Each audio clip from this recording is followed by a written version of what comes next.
আসসালামু আলাইকুম দর্শক বন্ধুরা, আপনারা সবাই কেমন আছেন? আশা করি সবাই ভালো আছেন। আজ আমি আপনাদের সামনে যে রেসিপিটা নিয়ে এসেছি তার নাম হলো বিফ তেহারি, গরুর মাংসের তেহারি। আসলে গরুর মাংসের তেহারিটা এক একজন এক একভাবে রান্না করে। আমি যেভাবে রান্না করব সেই রান্নাটা আমি আপনাদের সামনে শেয়ার করব। তার আগে আমি বলি, আমার এই চ্যানেলটা যদি আপনারা কেউ সাবস্ক্রাইব করে না থাকেন তাহলে সাবস্ক্রাইব করে আমার সঙ্গেই থাকবেন। তাহলে চলুন দর্শক বন্ধুরা, শুরু করি কিভাবে এটা তৈরি করতে হয় এবং কি কি উপকরণ লাগে। সবার প্রথমে আমি এখানে 2 কেজি গরুর মাংস নিয়েছি। হ্যাঁ, এই মাংসটা আমি এখন সব মশলা দিয়ে ম্যারিনেট করে নেব।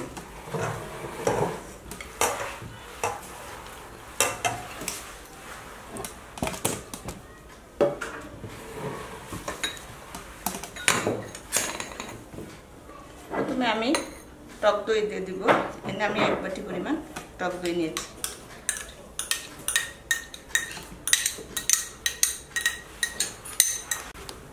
হ্যাঁ, পেঁয়াজ বাটা 2 টেবিল চামচ, রসুন বাটা 2 টেবিল চামচ, আদা বাটা 2 টেবিল চামচ,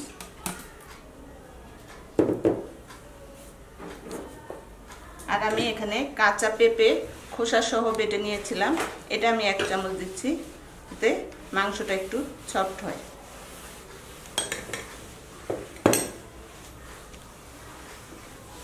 ধনিয়া গুঁড়া 1 টেবিল চামচ, জিরা গুঁড়া 1 টেবিল চামচ, আর লাল মরিচের গুঁড়া আমি সামান্য ইউজ করব, যেহেতু আমি এখানে কাঁচা মরিচ নিয়েছি, আমি কাঁচা মরিচটাই ইউজ করব। আপনারা চাইলে আপনাদের পছন্দ মতো দিতে পারেন। আর আমি এখানে যে বিরিয়ানির যে মেন মশলাটা, এখানে আমি ছোট এলাচ নিয়েছি 8-10 পিস, বড় এলাচ 1টি, লং 6-7টি, দারচিনি নিয়েছি 3-4 টুকরা, শাহি জিরা আর জয়ফল নিয়েছি, এর থেকে আমি হাফ জয়ফল দিব, আর জয়িত্রী নিয়েছি কিছু, দেখতেই পাচ্ছেন। এগুলো আমি সব ব্লেন্ডারে ব্লেন্ড করে মধ্যে দিয়ে দিই। এই মশলাটাই হলো এই তেহারির জন্য মেন।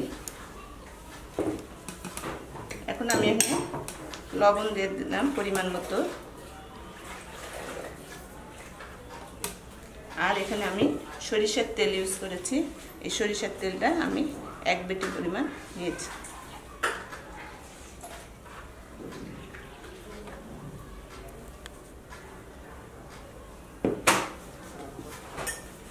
আর আমি এই ব্লেন্ড করা মশলাগুলো এর মধ্যে দিয়ে দিলাম, দিয়ে এখন আমি এটা ভালো মতো মেখে নেব।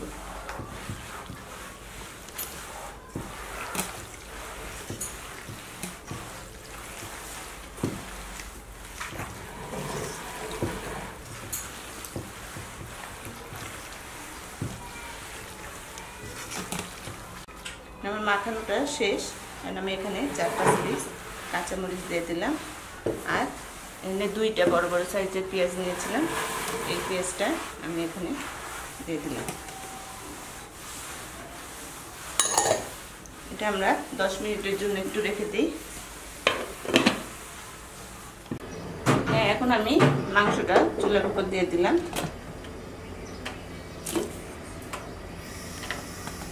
আপনাদের ঢেকে 5 মিনিটের জন্য রান্না করব।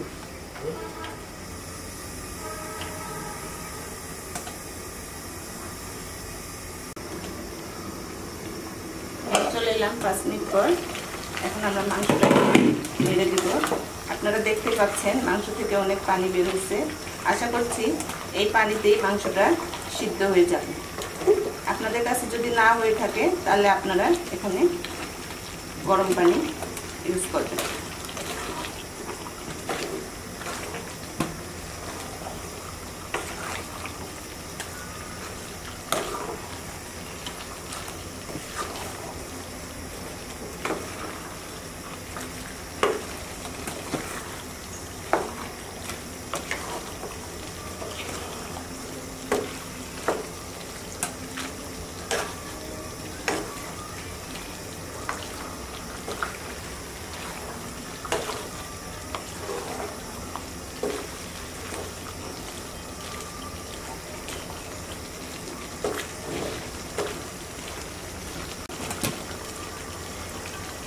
আমরা এটাকে ঢেকে দিয়ে আবার 10 মিনিটের জন্য চুলার জালটা লো হিটে রেখে রান্না করব। এই 10 মিনিটের মধ্যে আপনারা একটু নেড়ে চেড়ে দিবেন যাতে তলায় ধরে না যায়।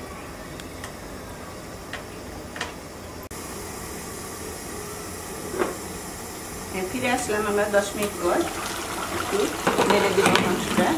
দেখতে পাচ্ছেন আমার যে মাংসটা, আমি কিন্তু আর এক্সট্রা কোনো পানি ইউজ করিনি। আমার ওই মাংসের পানি যে মাংসটা প্রায় সিদ্ধ হয়ে এসেছে।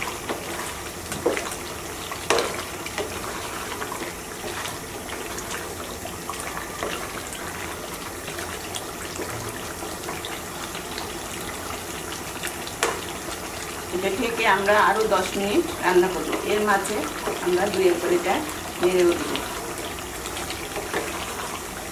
চুলার জালটা লো হিটে থাকবে।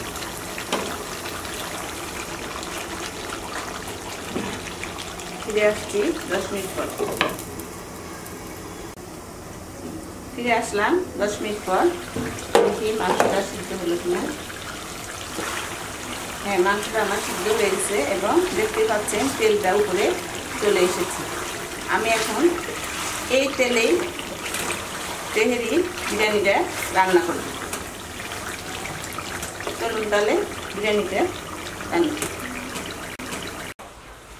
হ্যাঁ, আমরা এই তেহারি রান্নার পরের স্টেপটা দেখাচ্ছি আপনাদের।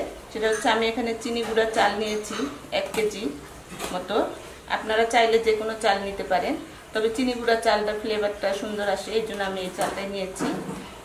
লাগবে 1 চামচ আদা বাটা, পেঁয়াজ কুচি, ঘি, লবণ পরিমাণ মতো। আর এখানে আমি 4-5টা কাঁচামরিচ নিয়েছি, তেজপাতা নিয়েছি 2টা, দারচিনি আর কয়েকটি ছোট এলাচ। চলুন তাহলে দর্শক বন্ধুরা আমরা সরাসরি রান্নাতে চলে যাই।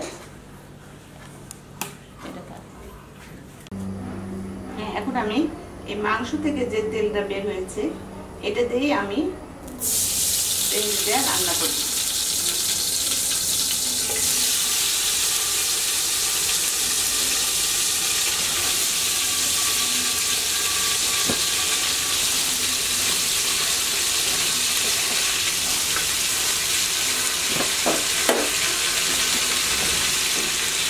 আমি পেঁয়াজ কুচিগুলো দিয়ে দিই।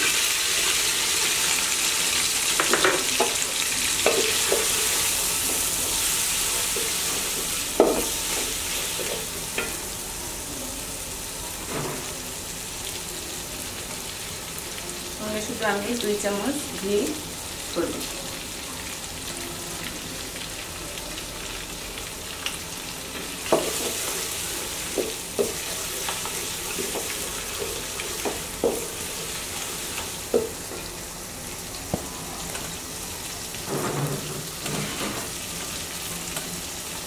আমি তেজপাতা নিয়েছিলাম, তেজপাতা 2টা, দারচিনি 2 পিস আর ছোট এলাচ 5-6টি।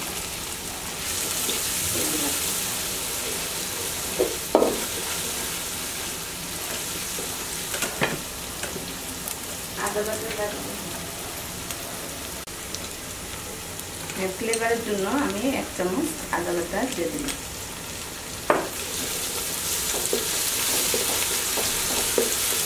আমরা একটু বাদামি করে ভেজে নেব।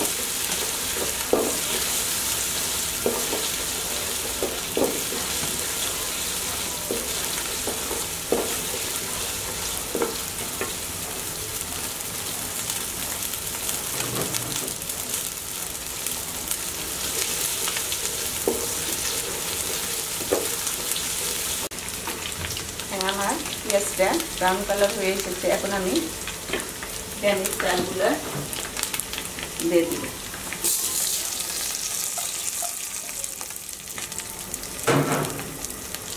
এখন আমরা 2-3 মিনিটের জন্য ভেজে নিব।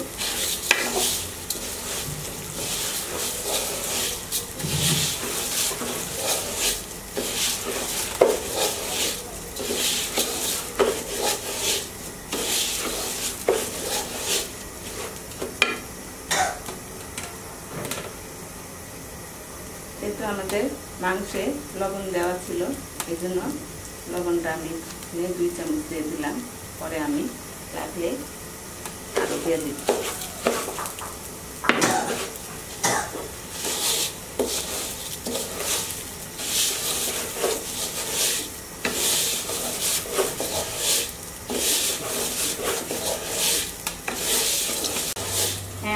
চালটা ভাজা হয়ে গেছে।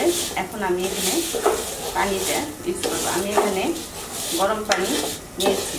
আমি 1 কেজি চাল নিয়েছিলাম, সেই জন্য আমি 2 কেজি পানি এখানে অ্যাড করব।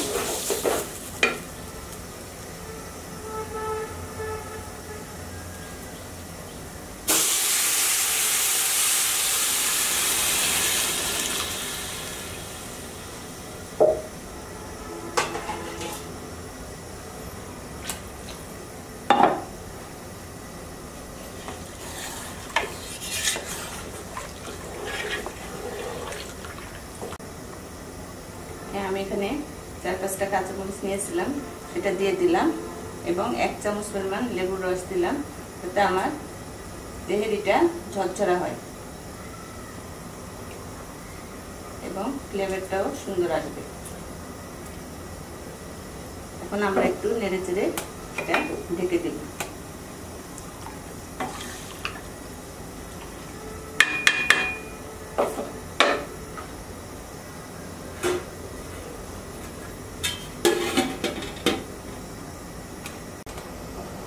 আমরা একটু দেখে নেই বিরিয়ানিটা কি অবস্থা। পানিটা প্রায় শুকিয়ে এসেছে। এখন আমি মাংসগুলো এর মধ্যে দিয়ে দেব।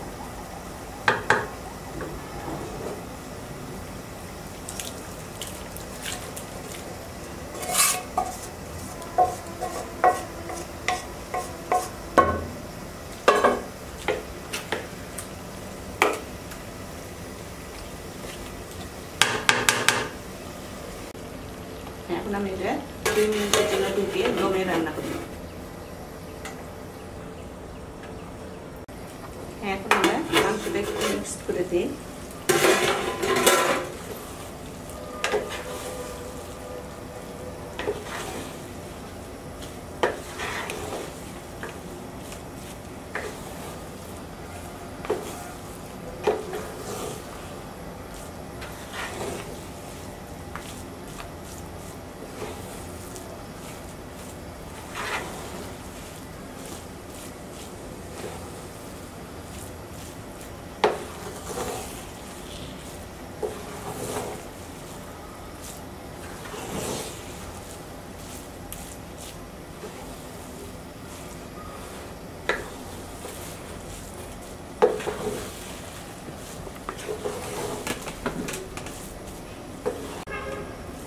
হয়েছে আমার তেহারি রান্না শেষ।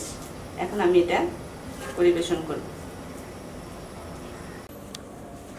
তৈরি হয়ে গেল আমার গরুর মাংসের তেহারি। খুব সহজ কিছু উপকরণ দিয়ে আমি আজ এই রান্নাটা আপনাদের সামনে করে দেখালাম। আপনারা সবাই বাসায় ট্রাই করে দেখবেন।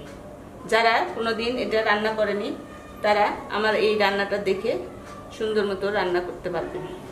এখনো যারা আমার চ্যানেলটি সাবস্ক্রাইব করেননি তারা আমার এই চ্যানেলটি সাবস্ক্রাইব করে আমার সঙ্গেই থাকবেন এবং বেশি বেশি লাইক, কমেন্ট ও শেয়ার করবেন। সেই পর্যন্ত আপনারা সবাই ভালো থাকবেন। আল্লাহ।